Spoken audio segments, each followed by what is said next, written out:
WCR Cleveland Chapter Women's Council of Realtors installation for 2012.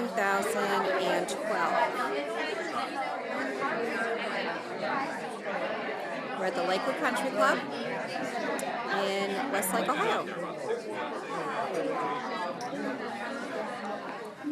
You have no idea how excited I am. It's been a wonderful year. We're just filled with wonderful people. I just, can't tell you how thankful I am to have all of you here today. So, thanks for being here. I'm going to do a couple introductions of some of our guests that are in the room today, starting with our past presidents. And this is not in any particular order. Marianne Lopriori, 2010. Judy, are you here? There you are, Judy, 2001. Beverly Gates. Hi, Beverly, 1998. Rosemary Refta, 2008. Renee Musat, 2007. Did I miss anybody? It's not on my list. Okay.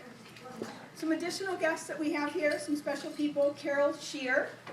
She's our 2012 state governor. Marianne Mills, 2011 state governor. Christine Pappas. There you are. She's got a little camera going. She's our state treasurer. I'm videotaping. Teresa Coble from Gabor. She is Gabor.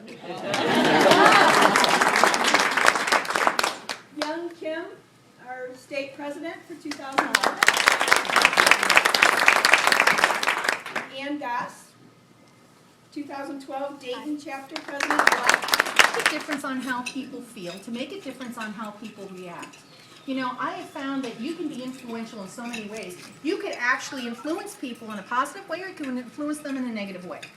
For instance, if we had walked up today and they had greeted us like, "Hi, okay, hurry up, what do you need, who are you, yeah, fine, move on," it would have set us off it would have influenced how we feel being here right now.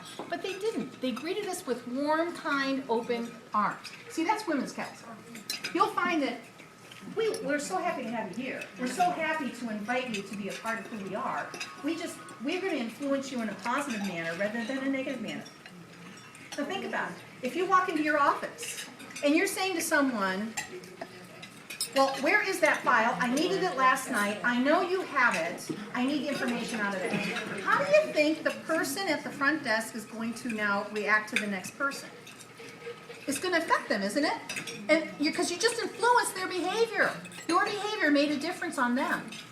But if you walk into the office and say, "Wow, I really need that file. Can you help me out? I just need to figure out, I need to get a hold of my client so bad, and I know you can help me." You just influence that person to be positive with you and to deliver. Come forward. I think Cynthia is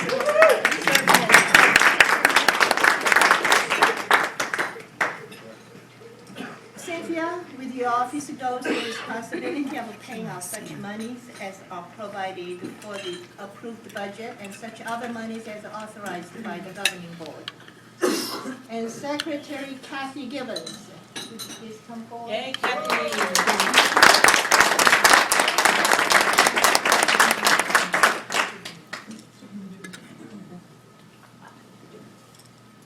With your office goes the responsibility of keeping the minutes of all governing boards and its chapter meetings and perform such other duties as may be assigned by the president and the governing board. Vice President of Membership, Linda Marhevka. Yay, Linda.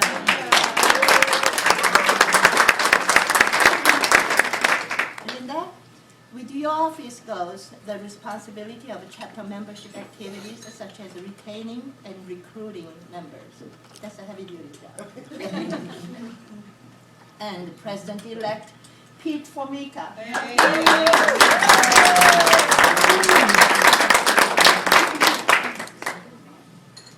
Pete, with your office goes the responsibility of performing the duties of the President in her absence or inability to act. You will need to stand ready at all times to assist your president with her duties. She will appreciate your willingness to be of help and will learn to reply upon your advice and counsel. And the last but not the least, President Diana Hofstas.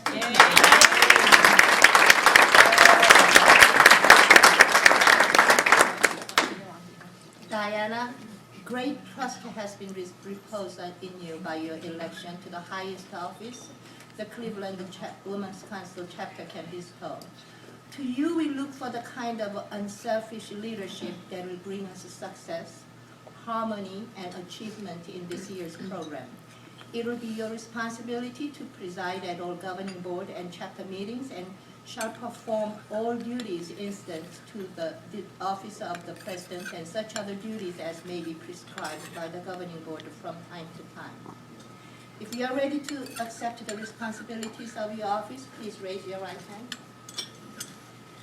Do you solemnly promise and swear to administer the office to which you have been elected to the best of your judgment and ability, conforming to the bylaws of the Women's Council of Realtors, observing and enforcing at all times the code of ethics of the Realtors, supporting at all times the activities and goals of the Women's Council of Realtors? Thank you. Now, may I present the 2012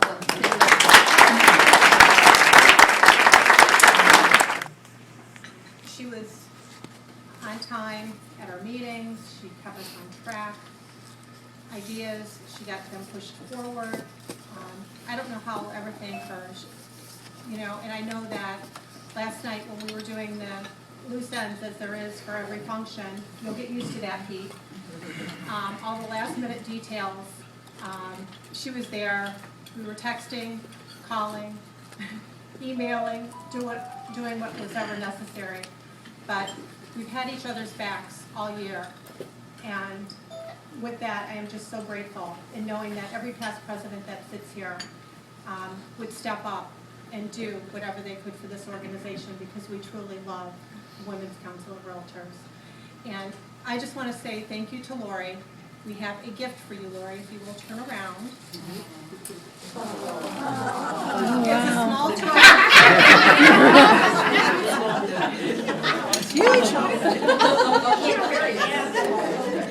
It is a small token of our appreciation. Thank you. And thank you again, Lori.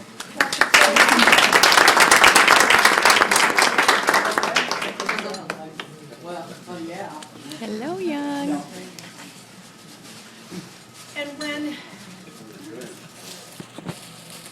I'm not going to take a lot of time, but there's just a couple things that I do want to say. And with this organization, when I think of Women's Council of Realtors, there's three words that really come to top of mind for me. And they're networking, education, and leadership. And when I think about networking, I think about the times that we spend before our meetings, and just getting to know each other closer and deeper, and what our businesses are really about. And the neat thing about Women's Council is we're across the United States. So if I have someone going to California, I can think of a Women's Council Realtor. A lot of times we think within our companies, but we start building these strong bonds within Women's Council. So the networking that this organization provides, it is far greater reach than Cleveland, Ohio. The next is education. And that is one of the beliefs I've always had in my business. I was very young when I got into this business. So most of my clients were my age now. So I had to kind of prove my credibility. And so I immediately went and got my designations. And throughout the years, I am always continuing to be on that cutting edge, finding out what's new in the industry, sharing it, listening, and being very open-minded. And Women's Council has that great opportunity for us to have great programming. And if you have not already looked at what we have planned for next year, we have a phenomenal program next year. Pete has just come up with some wonderful and great ideas. Our next event is January 18th. We're going to be back at the 100 Farmer Group. I encourage everyone here to bring a realtor friend. We need the realtors in our organization. They are key. And when we're focusing our programs, it's, you know, for our affiliates, but it's also to encompass our realtor members. And I think if you had not looked at the brochure, January, conflict management, who could not use that? Hopefully I won't need to use any of that next year, but we're going to have a smooth ship. And then last of all, I think about leadership in this organization. To me, when I see leaders, I see our state representatives, I see our national representatives, but I look up to our local representatives.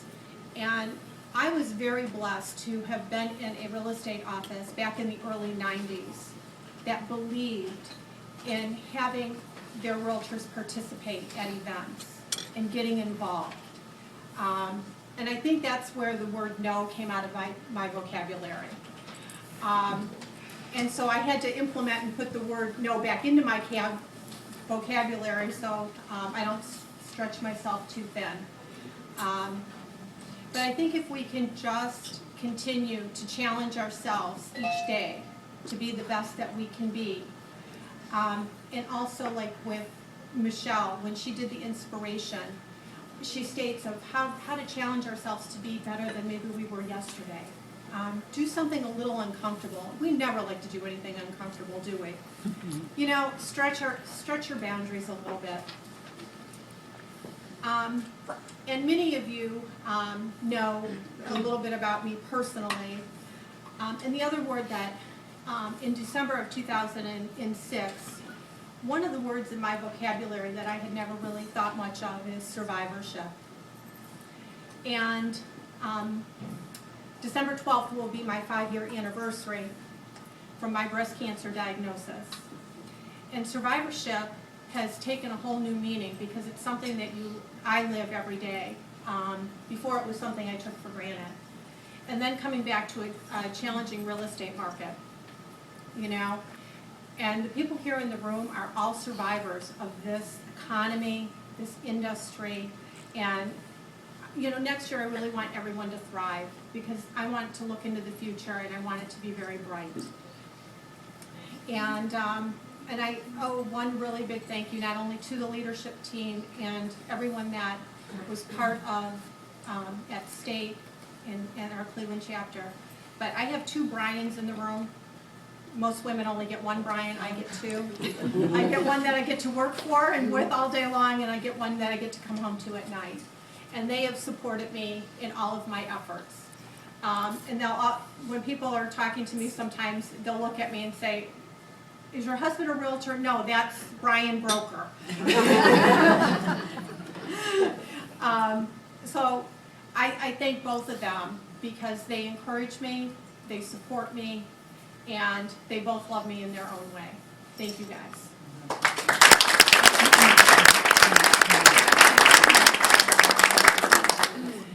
And the other thing I would like to do is I would like to call up my new leadership team and Lori Brill for a moment.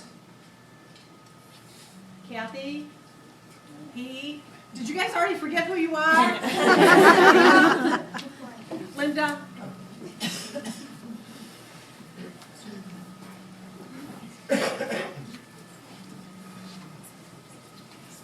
Now, I'm going to start with Lori Brill. Lori, I know that we'll never forget your name and that infectious smile, but as our past president, we have these beautiful name tags, Women Council of Realtors, and it says get ready, and that's what we're all about. Let's get ready.